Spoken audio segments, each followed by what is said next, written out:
with Assassin's Creed going into like a fully fledged open world RPG, we knew that choice was the next logical step for us. We were like, hey, choice is our thing. It's the philosophy that's flowing through all of the creation of the game, and that extends to being able to choose your character. It extends to naval and how you're going to customize your ship, how you're going to play with your ship, who you're going to recruit for your ship. And then you can make a choice about the way you're going to approach quests. It had to be everywhere or nowhere at all in terms of how we were looking at making things. So yes, the narrative will lead to different conclusions, but if you go off the beaten path, you will be surprised and you will have to make choices, sometimes dire, sometimes not. So yes, we want to give that autonomy to the player. You can choose if you're going to help the Athenians dominate the Greek world or the Spartans, and you can change your choice in that playthrough as well. We wanted to approach the combat in a way that gave the player more options, more customization, more ability to have choice in the way that they approach every combat situation.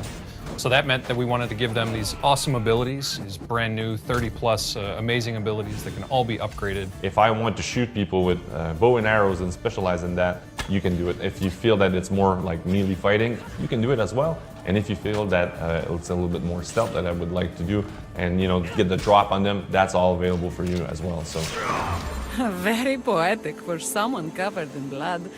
I like it.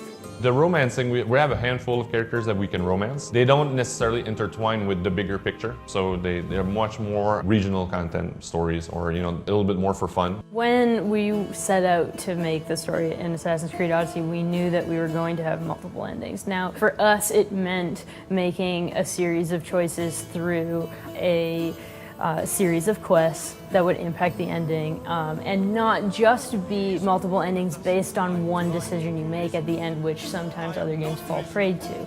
Just because you're making choices doesn't mean that you're going to be cut off from half the game for making these choices. You're simply going to have your own unique experience.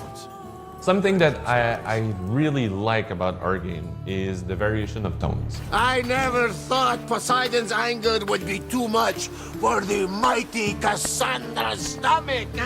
You can be a little bit more of a traditional compassionate hero, but you can also call people on their bullshit in the game. Somebody's coming to you with a much more down-to-earth, easy quest like somebody stole my vase or something. So your character can say, dude, who do I look like? Like somebody's gonna get, vases, I'm destroying armies, Well, when the player feels that he can say that, we try to put that in the word of the character as a choice as well. So, dude, the fuck I look like, so that you can get that a little bit more in the game. You can't do it every time, but, how do I feel about saying something here? We tried to mimic that and then have the characters react. Cassandra, what do you think we should do? Player choice is a motivator.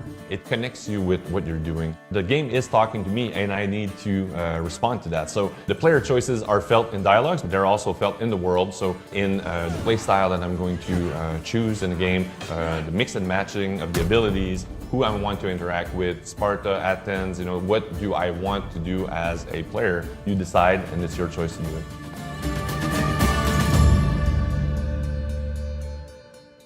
Tune in to watch next week's episode, Combat Customization, Friday at 2 p.m.